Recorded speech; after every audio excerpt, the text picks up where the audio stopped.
दोस्तों नमस्कार।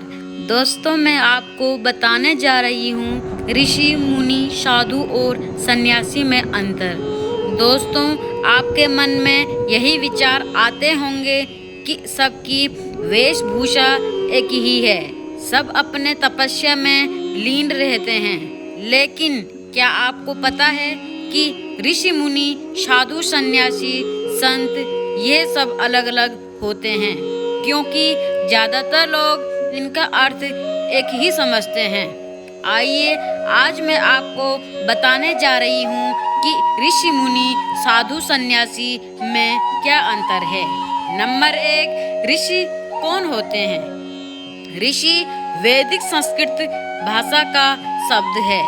ऋषि शब्द ऋष मूल से उत्पन्न हुआ है, जिसका अर्थ देखना होता है। इसके अतिरिक्त ऋषियों के प्रकाशित कृत्य को आर्ष कहा जाता है, जो इसी मूल शब्द की उत्पत्ति है। प्राचीन ऋषियों को युग द्रष्टा माना जाता था और माना जाता था कि वे अपने आत्मज्ञान का दर्शन कर लिए हैं। वैदिक कालीन में सभी ऋषि गृहस्थ आश्रम से आते थे। ऋषि पर किसी तरह का क्रोध, लोभ, मोह, अहंकार और ईर्ष्या आदि की कोई रोक टोक नहीं है और ना ही किसी भी तरह का संयम का उल्लेख मिलता है। ऋषि अपने योग के माध्यम से परमात्मा को प्राप्त हो जाते थे और अपने सभी शिष्यों को आत्मज्ञान की प्राप्ति करवाते थे। नंबर 2, मुनि। मुनि किसे कहते हैं? मुनि शब्द का अर्थ होता है मौन, अर्थात शांति। यानी जो मुनि होते हैं वह कम बोलने वाले होते हैं। मुनि मौन रखने की शपथ लेते हैं और वेदों और ग्रंथों का ज्ञान प्राप्त करते हैं।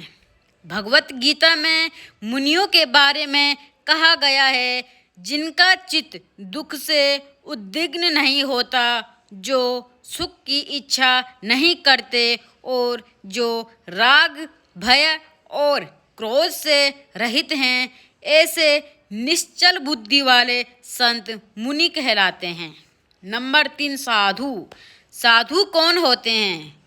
साधु साधना करने वाले व्यक्ति को साधु कहा जाता है। साधु होने के लिए विद्वान होने की जरूरत नहीं पड़ती है, क्योंकि साधना कोई भी कर सकता है। साधु का संस्कृत में अर्थ है सज्जन व्यक्ति और इसका एक उत्तम अर्थ है यह भी है 6 विकार, यानी काम, क्रोध, लोभ, मोह, मद और मत्सर का त्याग कर देता है।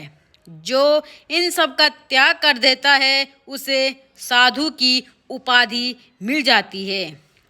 साधु के लिए यह भी कहा गया है आत्मदशा साधे, अर्थात संसार दशा से मुक्त होकर आत्मदशा को साधने वाले साधु कहलाते हैं।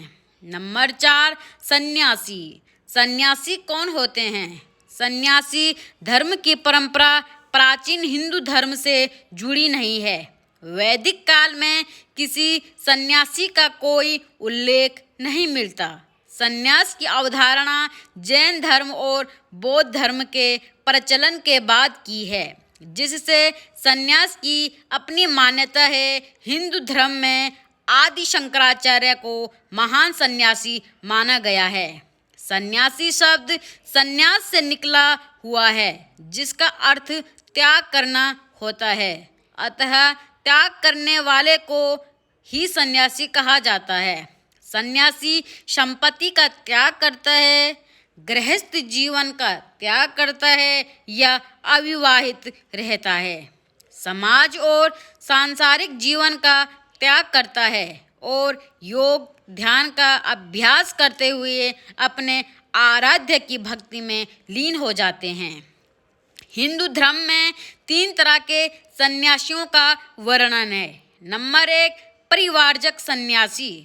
भ्रमण करने वाले सन्यासियों को परिवारजक की श्रेणी में रखा जाता है, जैसे आदि शंकराचार्य, रामानुजनाचार्य परिवारजक सन्यासी ही थे। नंबर 2, परमहंस सन्यासी।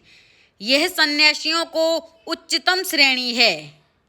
नंबर 3, यति सन्यासी। उद्देश्य की सहजता के साथ प्रयास करने वाले सन्यासी इस श्रेणी के अंतर्गत आते हैं।